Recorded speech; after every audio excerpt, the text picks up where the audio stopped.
तो आपका है किसी चालक को आवेशित करने में किए गए कार्य के लिए व्यंजक अथवा आवेशित चालक की स्थितिज ऊर्जा के लिए व्यंजक, है ना। दोनों ही क्वेश्चन आपके हैं, उतना ज़्यादा इम्पोर्टेंट नहीं है, लेकिन इसका जो सूत्र हमको मिलेगा वो इम्पोर्टेंट आ भी सकता है ना। जैसे अभी नया पैटर्न है, उसमें एक यूनिट में से 30 नंबर के विकल्प आने वाले हैं, 3-3 नंबर के 10 क्वेश्चन आने वाले हैं और 4-4 नंबर के 10 क्वेश्चन आने वाले हैं, और 80% यदि आप लाते हो तो पास होगे। तो उस आधार पर हर क्वेश्चन यहाँ पर क्या हो जाता है, इंपॉर्टेंट हो जाता है, ये मान के चलो, क्योंकि एक यूनिट से 20 क्वेश्चन निकालना, उनके विकल्प निकालना थोड़ा कठिन है ना। तो फिर भी देखते हैं, किसी चालक को आवेशित करने में किए गए कार्य के लिए व्यंजक अथवा आवेशित चालक की स्थितिज ऊर्जा के लिए व्यंजक स्थापित कीजिए। तो भाई किसी चालक को जब आवेशित किया जाता है, किसी चालक को जब आवेशित किया जाता है तो आवेशित करने के लिए क्या करना पड़ता है, हमको कार्य करना पड़ता है, ठीक है। बिना कार्य किए वो आवेशित नहीं होने वाला है। आवेशित करने के लिए कुछ ना कुछ क्या करना पड़ेगा, कार्य करना पड़ेगा, और वो जो कार्य है उसको करने के लिए किसकी आवश्यकता पड़ेगी, ऊर्जा की आवश्यकता पड़ेगी, है ना। तो वही कार्य वही ऊर्जा, है ना, वही कार्य वही ऊर्जा के करने वाले हम निकालने वाले हैं। तो हम एक लाइन में बोलेंगे, किसी चालक को आवेशित करने में किया गया कार्य ही उस चालक की स्थितिज ऊर्जा कहलाता है ना। एक लाइन में चालक की स्थितिज ऊर्जा से आप क्या समझते हैं, तो बोलेंगे किसी चालक को आवेशित करने में, किसी चालक को आवेशित करने में किया गया कार्य ही उस चालक की स्थितिज ऊर्जा कहलाता है, या उस चालक में स्थितिज ऊर्जा के रूप में संचित हो जाता है। दोनों का मतलब वही है, ठीक है ना। क्या होगा, किसी चालक को आवेशित करने में कार्य करना पड़ता है, और यह जो कार्य है उस चालक में स्थितिज ऊर्जा के रूप में क्या हो जाता है, संचित हो जाता है, और इसी कार्य को हम क्या बोलते हैं, चालक की, आवेशित चालक की स्थितिज ऊर्जा कहते हैं।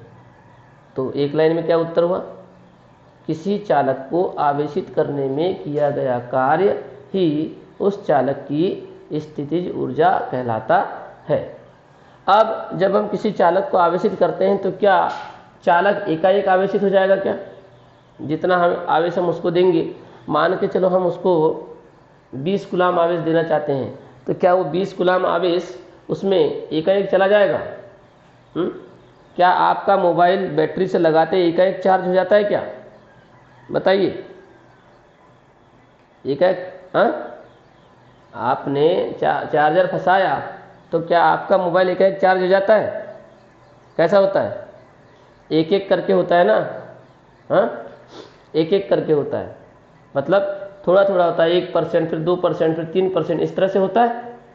यहाँ पर भी चालक को जब हम आवेशित करते हैं तो पूरा का पूरा जो चार्ज होता है, पूरा का पूरा जो आवेश होता है ना, वो उस चालक में एक साथ प्रवेश नहीं करता बिल्कुल, बल्कि इकाई आवेश के रूप में क्या होता है, प्रवेश करता है ना। जैसे आपका मोबाइल होता है, मोबाइल को जब आप क्या करते हैं, चार्जर में लगाते हैं, तो शुरुआत में क्या होता है, वो 1% मतलब जल्दी जल्दी चार्ज होने लगता है, लेकिन जैसे जैसे क्या होती है, बैटरी फुल होती जाती है, उसके चार्ज होने में क्या लगता है, टाइम लगता है, समय लगता है। आप थोड़ा गौर करिएगा इस बात को, है ना। आपका जब मोबाइल डिस्चार्ज हो जाए तो आप उसको चार्जर में लगाइए, है ना, चार्जिंग में लगाइए, और चार्जिंग में लगाने के बाद उसको देखिए, तो जो शुरुआती समय होगा उसमें आपका जो मोबाइल होगा ना, वो बहुत जल्दी जल्दी चार्ज होगा, लेकिन जैसे जैसे उसमें आवेश की मात्रा बढ़ती जाएगी, मतलब वो चार्ज होते जाएगा। मान के चलो कि 10% पे था, है ना, 20, 30, 40, 50, 60 जल्दी जल्दी हो जाएगा, और उसके बाद में 60, 70 या 80 के बाद अब उसकी जो चार्जिंग स्पीड क्या हो जाएगी, कम हो जाएगी, है ना, धीरे चार्ज होने लगता है वो। अब क्यों होता है, उसका कारण समझते हैं, है ना। तो क्या होता है कि जब हम चालक को आवेशित करते हैं तो शुरुआत में तो चालक कैसा होता है, अनावेशित होता है। मैं आपको उदाहरण के द्वारा समझाता हूँ, है ना, एक डायग्राम के द्वारा आपको क्लियर करता हूँ कि ये आपके पास में एक अनावेशित चालक है। कैसा चालक है ये? अनावेशित चालक है, यानी इस पर अभी कोई आवेश नहीं है ना, अनावेशित चालक है और इस पर कोई आवेश नहीं है। और अब क्या करना चाहते हैं हम, इसको देना चाहते हैं 10 कूलाम का आवेश। कितना आवेश देना चाहते हैं इसको? 10 कूलाम का आवेश इसको देना चाहते हैं। ये पूरा का पूरा 10 कूलाम का आवेश जो है वो इस चालक में एक साथ प्रवेश नहीं करेगा, इस चालक में एक साथ प्रवेश नहीं करेगा, बल्कि इकाई आवेश के रूप में क्या करेगा, वो प्रवेश करेगा। ठीक, कैसे? जैसे मान के चलो शुरुआत में यदि ये चालक अनावेशित है तो इस पर कोई आवेश है क्या? अनावेशित चालक पर कोई आवेश है क्या? नहीं है ना। और अनावेशित चालक पर जब कोई आवेश नहीं तो उसका विभव कितना होगा बताइए? शून्य होगा। ठीक है, विभव क्या होगा? शून्य होगा। ये बिल्कुल उसी प्रकार से है, अभी बताता हूँ किस प्रकार से, है ना। अनावेशित चालक है तो अनावेशित चालक का विभव कितना होगा बताओ? बोलो, अनावेशित चालक का विभव कितना होगा? शून्य होगा। क्यों? क्योंकि भाई बाल्टी में अगर पानी नहीं है तो भाई पानी का तल तो शून्य होगा ना। तो यहां पर क्या होगा? चालक पर कोई आवेश नहीं है, और चालक पर कोई आवेश नहीं है तो उसका विभव क्या होगा? शून्य होगा। प्रारंभ में विभव शून्य होगा, और एकांक आवेश को इसमें प्रवाहित करने के लिए हमारे पास में 10 कूलाम आवेश है ना। 10 कूलाम आवेश में से 1 कूलाम आवेश जब इसमें हम प्रवेश करा देंगे, 1 कूलाम आवेश, है ना, तो यहाँ पर हमको इस एकांक आवेश को यानी इकाई आवेश को प्रवेश कराने में, सिंगल 1 कूलाम आवेश को इसको वहाँ प्रवेश कराने में हमको कोई कार्य करने की आवश्यकता नहीं पड़ेगी। क्यों? क्योंकि वहाँ पर उसको आने से रोकने वाला कोई नहीं है। ठीक है, ये मान के चलते। तो पहला जो आवेश है वो है आपका 1 कूलाम, यहाँ पर पहुँच गया। अब बताइए, जब यहाँ पर 1 कूलाम पहुँच गया तो यहाँ कितने बचे? अब 9 कूलाम बचा। समझ में आ रही बात? या हम ऐसा बोल देते हैं यार, इस तरह दिखा।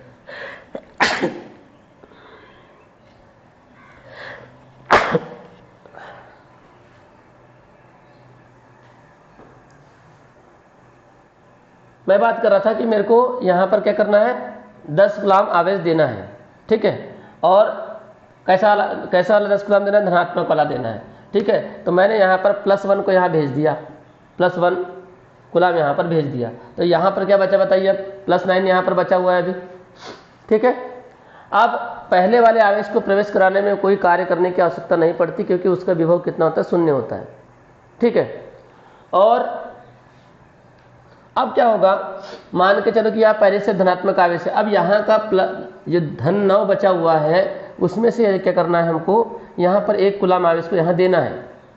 ठीक है, जब यहाँ पर 1 कूलाम आवेश को देना है तो जब अगला यहाँ पर 1 कूलाम आवेश आएगा, 1 कूलाम आवेश यहाँ से चलना प्रारंभ करेगा, तो मुझे बताइए कि क्या ये जो अंदर में आवेश है वो आवेश क्या करेगा? उस पर क्या करेगा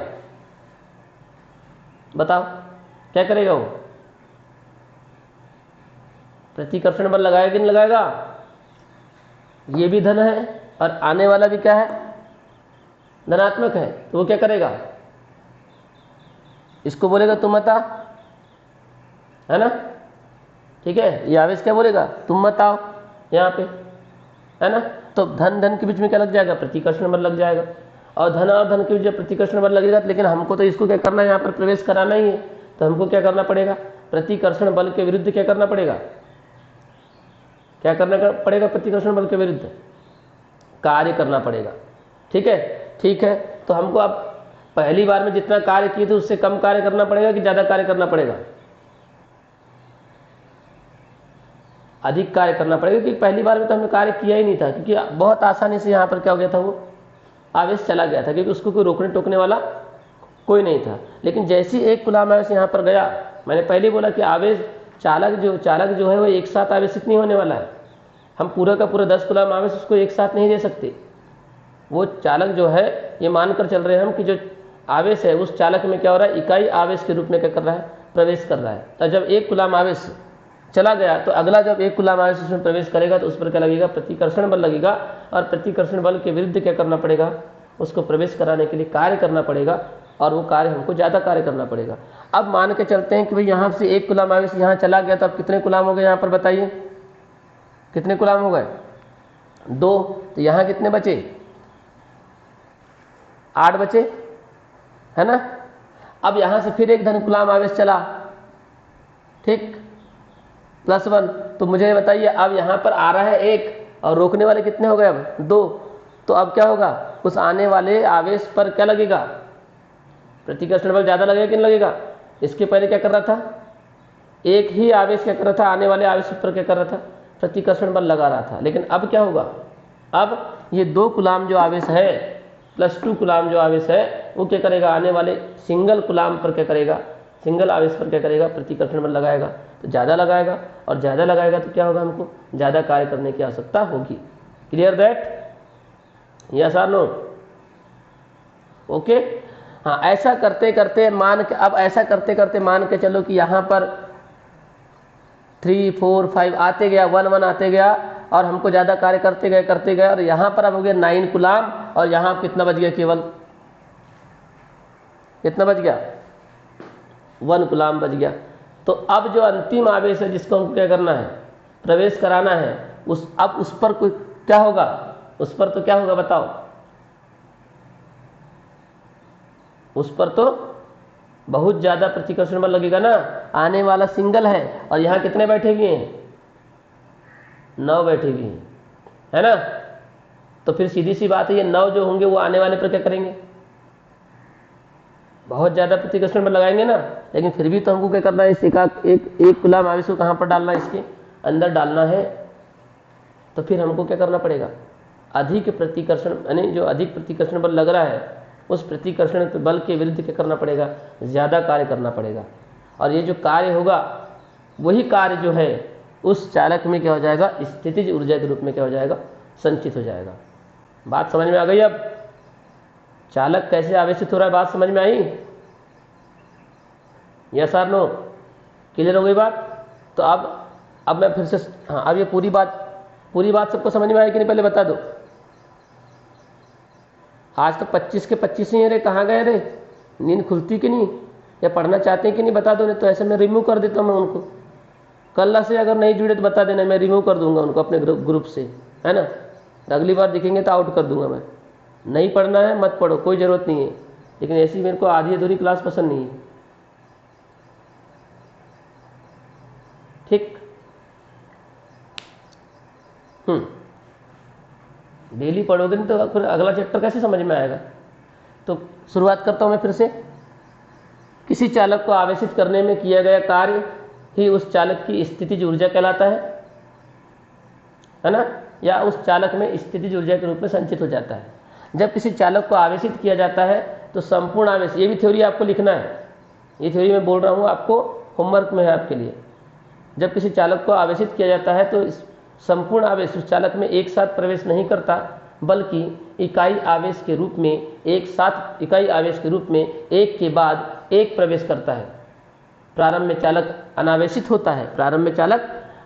होता है, तब उस पर इकाई आवेश को प्रवेश कराने में कोई कार्य नहीं करना पड़ता, अतः इसका विभव कितना होता है, 0 होता है। परंतु जैसे जैसे चालक में आवेश की मात्रा बढ़ते जाती है, आने वाले आवेश पर क्या लगता है, प्रतिकर्षण बल बढ़ते जाता है, जिससे अधिक कार्य करने की आवश्यकता होती है। जब अंतिम आवेश को चालक के अंदर प्रवेश कराया जाता है तो उस पर प्रतिकर्षण बल का मान सर्वाधिक होता है, जिससे उसे प्रवेश कराने में अधिक कार्य करने की आवश्यकता होती है, और यही कार्य उस चालक में स्थितिज ऊर्जा के रूप में संचित हो जाता है ना। ये आपकी पूरी लाइनें यहाँ पर रहेंगी।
है ना। मैंने क्या लिखा, माना कि चालक का प्रारंभिक विभव शून्य तथा अंतिम विभव v है। यहीं पर हम मान के चल रहे हैं कि भाई प्रारंभ में चालक अनावेशित था तो प्रारंभिक विभव शून्य, और अंतिम आवेश प्रवेश करा दिए तो अंतिम विभव v है। तब औसत विभव, तो औसत विभव निकालने का तरीका क्या होता है, प्रारंभिक प्लस अंतिम, है ना। प्रारंभिक प्लस अंतिम विभव को जोड़ कर क्या करेंगे, हम 2 का भाग दे देंगे तो औसत विभव निकल जाएगा आपका। तो आपके पास रह जाएगा औसत विभव बराबर प्रारंभिक विभव प्लस अंतिम विभव अपॉन में क्या हो जाएगा, 2 आ जाएगा। ठीक है। हाँ, प्रारंभिक विभव कितना है 0, अंतिम विभव कितना है v अपॉन में 2, तो कितना आ जाएगा बताइए, v/2 आ जाएगा। क्लियर है, 0 + v/2। अब चालक को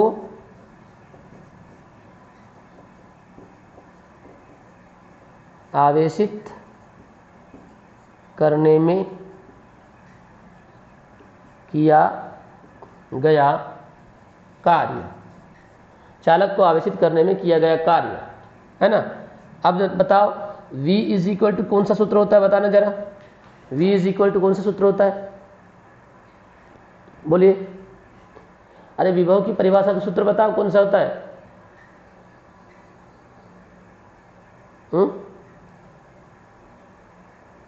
विभव की परिभाषा जो हमने दी थी उसका सूत्र कौन सा होता है। हाँ, v = W/Q0 होता है ना। या Q0 नहीं लिखना है तो Q भी लिख सकते हैं। ठीक है, तो सूचित करता है यहाँ से W = कितना हो जाएगा बताइए, W = Q × V हो जाएगा, होगा कि नहीं। ये हो जाएगा Q × V, ये वाला सूत्र हो जाएगा। तो ये वाला सूत्र यहाँ पर हम लगाते हैं। अब चालक को आवेशित करने में किए गए कार्य यानी कि W बराबर आवेश गुणित विभव वाला सूत्र लगाएंगे, है ना। तो किया गया कार्य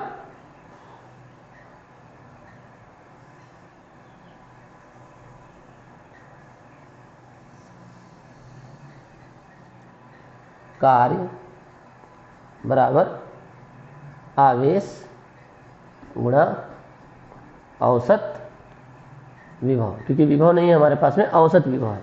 ये सूत्र हमने लगा दिया, आवेश गुणित विभव मतलब औसत विभव, हमारे पास औसत विभव है। ठीक है, चलो किया गया कार्य W, है ना। किया गया कार्य क्या हो गया, W हो गया। और आवेश तो ठीक है, Q आवेश देना चाहते हैं उस पर हम, और औसत विभव कितना है, V/2 है। ठीक है, इसको थोड़ा अच्छे से लिख देते हैं। W = 1/2, बटे वाले 2 को क्या कर देंगे, 1/2 लिख देंगे, है ना। और एक Q × V कर देते हैं। अब हमने क्या बोले थे परिभाषा में, ये जो हम कार्य करते हैं यही कार्य क्या हो जाता है उस चालक में, स्थितिज ऊर्जा के रूप में क्या हो जाता है, संचित हो जाता है ना। तो यही यहाँ लिख देंगे, यही कार्य चालक में स्थितिज ऊर्जा के रूप में संचित हो जाता है। अतः आवेशित चालक की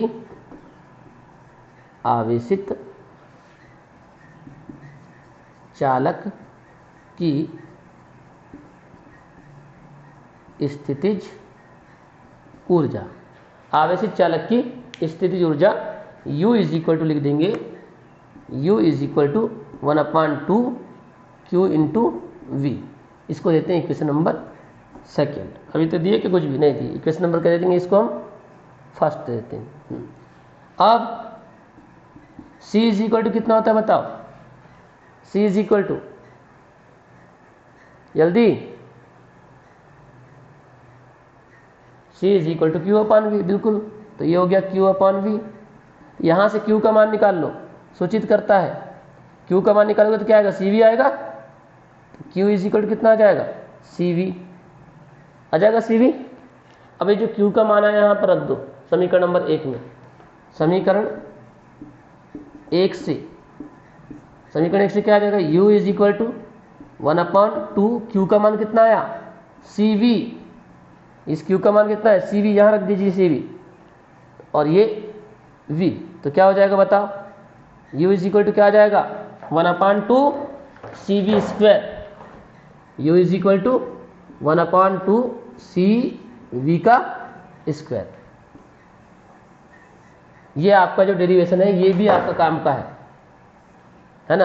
यानी अगर किसी ने आपको पूछा किसी चालक की, किसी आवेशित चालक की स्थिति ऊर्जा का सूत्र कौन सा होगा, तो आप बताएंगे u is equal to 1/2 cv square. ठीक है, ये वाला सूत्र आपको बताना होगा, है ना। पुनः देखिए आप, पुनः c इज इक्वल टू कितना होता है, फिर से बताओ, q/v होता है कि नहीं, c is equal to q/v। अब यहाँ से v का मान निकालो, सूचित करता है, implies that v is equal to q के अपान में क्या आएगा, c आएगा, राइट है। v is equal to q के अपान v, यहाँ चला गया, c यहाँ आ गया। फिर से समीकरण नंबर 1 में जाओ, समीकरण 1 से क्या होगा, समीकरण 1 से u इज इक्वल टू, है ना, 1/2